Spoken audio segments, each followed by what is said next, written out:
नहीं जोश में जाए ना एक वक्त जस्ट बीच में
आप लोग हैरान होंगे कि ये लोग एक दूसरे पर पत्थर क्यों बरसा रहे हैं।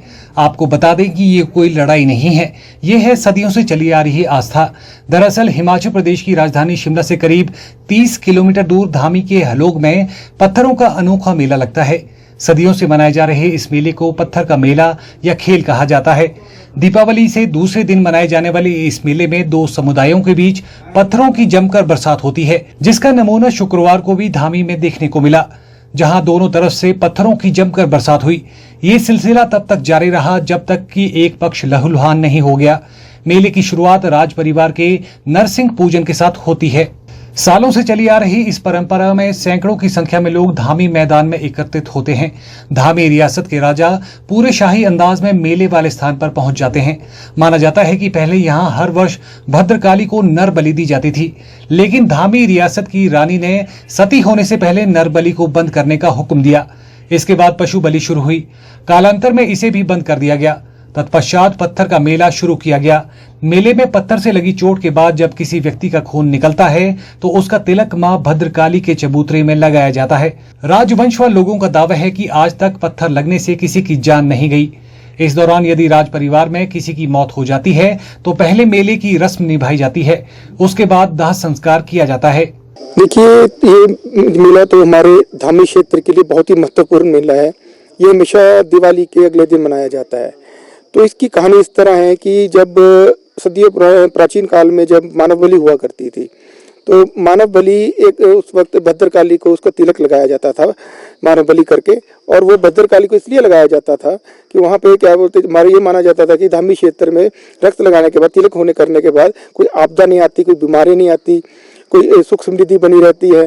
तो इस तरह की मान्यता तभी से चली आ रही है। ये तो इसका मेले का आप देख लीजिए, प्राचीन काल से जब मानव बलि होती थी, इसका कोई समय का कोई ज्ञान नहीं है अभी किस समय से था, तो मानव बलि हुआ करती थी उस समय से चला आ रहा है।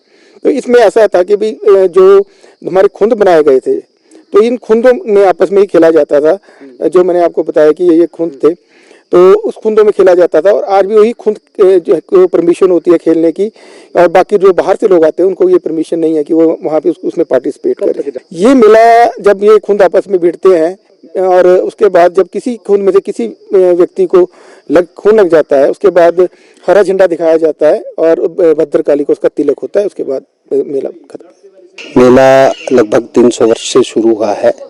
इसका इतिहास मूलतः नरबलि से संबंधित है। नरबलि को रोकने के लिए महारानी जब सती हुई तो उनके निर्देशानुसार मानव रक्त के लिए यह मेला शुरू कर दिया गया। और जो सती स्मारक है, इसके दोनों तरफ के जो दो दल हैं, एक राजा की तरफ से, दूसरा हमारे प्रजा की तरफ से उनके रक्त से ही भगवती के लिए चढ़ाया जाता है। इसमें कुछ प्रमुख दल हैं जो राजा ने निश्चित किए हैं और उनके द्वारा केवल वही लोग ही उसमें भाग सकते हैं। इस जो पत्थर का एक दूसरे के लिए फेंके जाएंगे और जिससे रक्त निकलेगा और वही भगवती के लिए समर्पित होगा। यह पूजा जो है इसके लिए राज दरबार के जो प्रमुख इष्ट श्री नरसिंह भगवान हैं वहाँ से पूजा शुरू होती है और उसमें जो उसका नेतृत्व राजवंश के प्रमुख करते हैं या उनके द्वारा कोई राजवंश का निश्चित व्यक्ति करता है। यहाँ से यह प्रोसेशन शुरू होके एक सती स्मारक तक जाएगा और बीच में रास्ते में जो भी दूसरे देवता के मंदिर और स्थान आएंगे उनकी पूजा होती रहेगी और वो सती स्मारक तक जाएंगे। वहाँ पूजा के पश्चात ही पत्थर का मेला एक दूसरे के लिए जो फेंके जाएंगे उसके पश्चात ही शुरू होता है। मेरा नाम देवेंद्र भारद्वाज है। मैं इस जो रियासत के प्रमुख इष्ट श्री नरसिंह भगवान मंदिर का पुजारी हूँ और यहीं से ही ये पूजा शुरू होने के बाद सती स्मारक तक जाती है।